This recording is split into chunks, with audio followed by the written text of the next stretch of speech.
Dube ane ava munna wa musonda o vhofhiwa milenzhe nga ngeḓane hupfi anga shavha vhunga a kha ḽino nga nnḓa ha mulayo.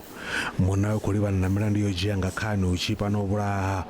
Vhaṅwe vha vhapondo vha vho fhiswa lore hupfi muhumbelo o vha a tshi kunga vhathu a vhaṅwe vha fulufhedzisa mishumo. Prince Dube o ḓivhonadza hafha khothe ya Seshego Magistrata ṋamusi kha milandu ya sumbe ya u vhulaya na ya sumbe ya u dzhia vhathu. Ha dovha ha engedzwa muṅwe mulandu wa uri u hafa South Africa a sina dzithendelo.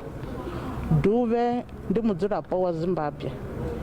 Zwa zwino muhulwane wa vhatshutshisi vho Advocate Tenga vho dzhia tsheo ya uri mulandu oyu wo no vha tsini na uri uyo senga.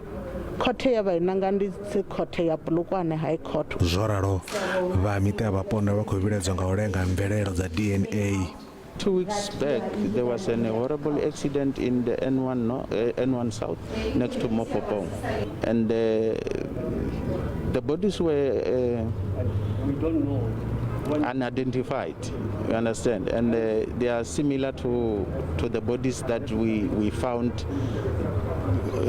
referring to this man, and then. The results are already out, and then they are buried their beloved remains, and then we are still waiting for us. I don't know what happened. Marazwa politiki ovo kuvangana nda khothe. Lutando Bobodi, SABC News, Seshego.